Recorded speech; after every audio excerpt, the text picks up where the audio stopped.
नारायण राधे राधे। तो श्री भगवान अर्जुन के बताओ तरन मनुष्य के कौन कौन तपस्या बहुत ही जरूरी बा। जैसे कि शारीरिक तपस्या हो गई, वाणी के तपस्या हो गई और इंद्रिय की तपस्या, यानी जे 3 गो तपस्या से परिचित हो गई। वो समझी कि मानव जीवन मिलते हुए जीवन में कोनो गलती प्रकार के कार्य ना करी।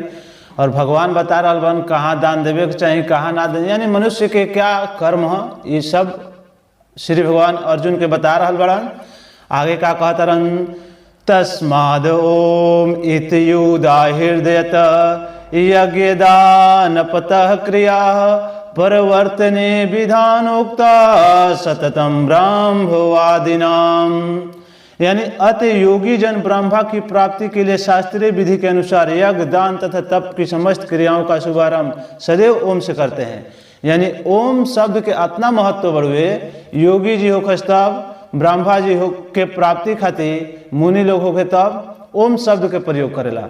यानी ओम तद्दो विष्णु परमम पदम, यानी जौन भी भगवान के रोज नाम लेगा ओम शब्द काफ़ी ही। जैसे ओम नमः शिवाय, ओम नमो भगवते वासुदेवाय, जय श्रीमन नारायण, ओम नमो भगवते, ये सब जितना भी बा ओम बहुत ही भगवान के प्राप्ति करे वाला है, वो सब बहुत बा। काहे कि ई जो ना विष्णु के चरण कमलों के भक्ति के आश्रय प्रदान करेला। ओम जौन हाँ भगवान के लिए संपन्न कर क्रिया के सारे कार्य क्षेत्र सिद्ध निश्चित रूप से हो जाए। जे ओम शब्द ओम इतना महत्वपूर्ण बा। अगर लगातार ओम के नाम अंदर से अनेक प्रकार के विकार, अंदर से अनेक प्रकार के शुद्धि आ जाए, विकार खत्म हो जाए और मन के शुद्धता प्रदान हो जाए। आगे भगवान कहते रहन, तदित्यानाभिसंधाय फलम यज्ञ तपः क्रिया दान क्रियाश्च विविधा क्रियन्ते मोक्ष कांक्षिभिः। यानी मनुष्य को चाहिए कि कर्म फल की इच्छा किए बिना विविध प्रकार के यज्ञ तप तथा दान को तत् शब्द कहकर संपन्न करे। यानी तत् ओम तत् शब्द, यानी भगवान कहते रहन मनुष्य के कोनो भी कर्म करे के चाहिए ओकर इच्छा फल ना रखे के चाहिए। ओमे का ओकरा से हमरा होई वो फल के प्राप्ति के मनुष्य के ना रखे के चाहिए। और ऐसी जे करी ओकर दिव्य बहुबंधन से मुक्ति के मार्ग स्वतः ही खुल जाए और वो मार्ग में कोनो प्रकार के बाधा से हट जाए और सारा ही कार्य ओकर बढ़िया हुए। आगे कहता रहन भगवान, सदाये साधु भावे च सादित्य तत् प्रयुजते प्रशस्ते कर्माणि तथा साक्षबदा पार्थ युच्यते यज्ञ तपसि दाने च स्थित सदिति चोयते कर्म चैव तद तीर्थ्यम सदित्यभाव भिद्यते।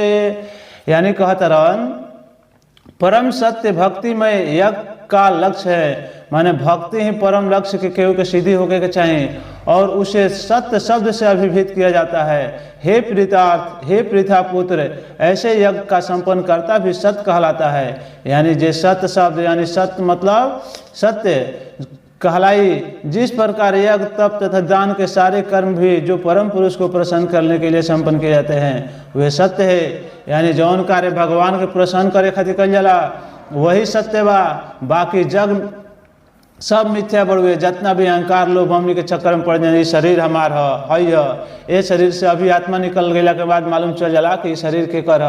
तो ऐसे कोनो भी कार्य के कर सत्य मान के कर। आगे भगवान कहते रहन अर्जुन से, अश्रद्धया हूतम दतम तप संपतम कृतम च यत असादि उच्यते पार्थ न च तत्प्रेणोइह। यानी हे पार्थ, हे पृथा पुत्र, श्रद्धा के बिना यज्ञ कोनो भी काम श्रद्धा से कल जाला। अभी ना कि वो काम में मन नहीं खेलागा हम करता नहीं तो उससे हमारा कोनो बेनिफिट ना हुई।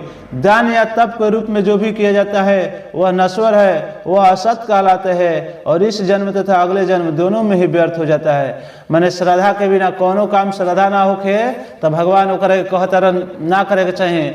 चाहे दान होके तब, चाहे पूजा होके तब, चाहे भक्ति होके तब, चाहे तप होके तब, कोनो भी कार्य बिना श्रद्धा के ना करे के चाहिए। अगर श्रद्धा नहीं होत तो रोरा वो कार्य ना करें। जौन कोनो भी फल के प्राप्ति वही से होला जब मनुष्य के अंदर वो कार्य करे के श्रद्धा होला, ऐसे जौन भी कार्य करे ओकरा के मन लगा के कार्य करे और वो कार्य और सफल होई और भगवान ओकरा के जरूर निश्चय ही और कर्म फल पूरा करी हन।